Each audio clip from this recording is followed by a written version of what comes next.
Tough one. I thought they did a good job. Credit Kansas City. They set a great tone, played aggressive, played hard. They bumped us off our cuts. I thought we settled a lot on the perimeter early. We made it a ball game. They got some cuts. They got in the lane, made a couple of threes from guys that hadn't made a lot or really shot a lot. And they got their heads up, and it was a ball game from there. I also give those guys a lot of credit. Any update on Boogie Coleman and kind of how did that feel when he exited the game? He kind of blew on the game. I think it was his ankle from there, but I hadn't talked to the trainers yet, no. But he was in the locker room. We just met. What kind of went into the offensive struggles for the first 30 minutes or so? Is there any one or two things you can kind of pinpoint? I just think I thought we settled. Because one thing I said to the guys, the three will look good early, but you got to take the drive. You got to make the drive. You got to be aggressive, make the next play.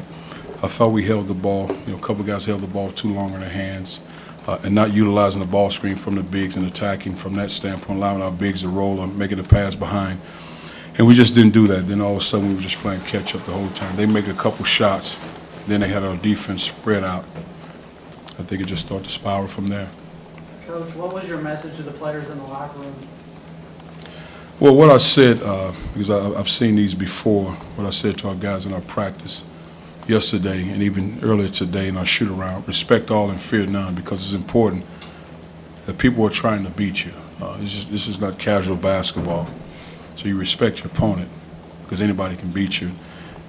Because oftentimes as a coach, you can see these things coming. And you try to spend a lot of time with your guys working on tough stuff, gritty stuff, fighting through screens, boxing, all those tough things to prepare them for this. But oftentimes, sometimes those painful lessons, you have to go through them. We went through it. So could you sense something was coming before this, or not necessarily because they practice, they compete in practice. But what happens is sometimes you have to go through this to feel it. You have to execute what we do to make us a good team. All the things we talk about every day: dribble penetration, pitch the ball, sprint into your ball skins, roll to the basket. All the stuff we talk about, being gritty on defense, closing out, contesting shots, blockouts. Like we're a really good offensive rebounding team. We got 6 offensive rebounds. So that means we weren't very aggressive or assertive, but it also means we probably took unexpected shots so your rebounder not ready to rebound. And then 18 turnovers. That can't happen. 18 turnovers and 10 missed free throws. Tough to win games like that. I know it's only the second game of the year, so you don't want to read into it too much, but how can this turbulence either hurt you or help you going forward? Oh, this certainly help us. It'll certainly help because it's a painful lesson. You got to understand it, go through it, watch the film on it. So I think our guys will see, and it always starts with me as a coach, and I think our guys will see the effort in which we didn't operate with, and that's one of the things I think we take pride in. So you didn't have it consistently, and then you allow a young man to make plays at the rim the whole night. That can't happen, especially when things we go over all the time. When you go over certain things, you expect them to happen, they happen. Shouldn't happen because he did a tremendous job of getting to the rim with his left hand, which is one of the things we wanted to take away. Cuonzo, defensively, what watching it in real time, what bothered you the most about what you saw tonight? Allowing number one to get to the rim, allowing him to make plays. I mean, you got to take it away from him. He had 28 points and he made some tough threes, made some big threes. But you got to be aggressive. You got to get in his legs. You got to make him work for it. And again, you have to make him go left sometime. All his dribbles make him go right. But when he's 90% operating with his left hand, something we talk about. I mean that. And I got to tell our guys, I don't have enough timeouts on the sideline to stop it. But you can't allow a guy to play with comfort. And he played with comfort the whole night. You weren't able to get much going in transition. I know you said you wanted this team to try to play fast. Is that something that you feel like they didn't look for enough, or just something that the Kansas City took away? I like to think they took it away, but you got to get out and go. What I watched from the sidelines, and then I'll see it clearly on film, I don't think our wings sprinted to the corner. So I thought we settled high on the perimeter. So I thought oftentimes our guys had opportunities to post up. I think they settled for the post. Sometimes you have 2 guys posting up because those opportunities are there. But you got to get to the baseline and allow the ball to move. How much does losing Kobe to some fouls again kind of just take everything out of whack a little bit? I think it was a factor.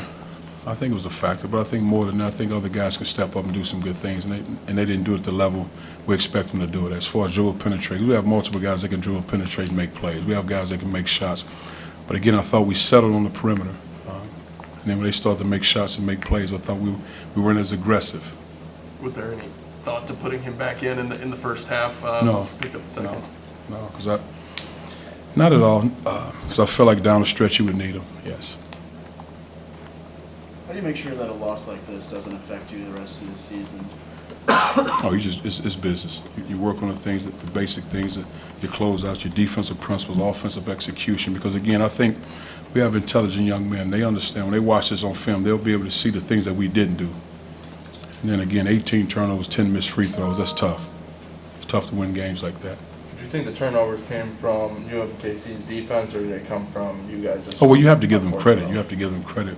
But I thought, again, our guys settled on the perimeter. Like, I think the first turn was a jump stop. We didn't jump stop, just kind of flipping the ball. Ronnie DeGray got one of those turnovers, passing with the ball, a couple of charges, and we spent hours on jump stop drills in the lane. I think we might have 3 or 4 charges. And just simple execution. But you have to give them credit, yes. Moving forward, how do you think you guys can use this as just motivation for the rest of the season? Well, you have to learn from it, but I think whoever you're playing against, you're prepared to win basketball games. So it doesn't matter the opponent, it's your preparation and how you operate. You take your practice plan, you take your scout report, you take the film, and you take that to the game.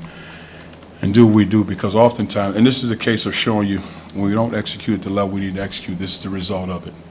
And I don't think our guys took them for granted in any way, shape, or form, but we didn't play at the level we're capable of playing at.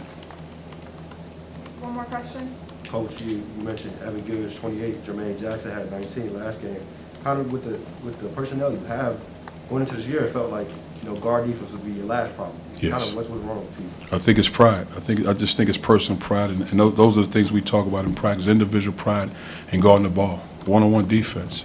You have to take pride in it, because they didn't operate off a lot of ball screens, just kind of downhill, ghost ball screens where you fake the ball screen and turn the corner. And I just think it's simply pride, and we'll get there. Thank you, Coach. Thank you. You guys give us a minute, we'll be off.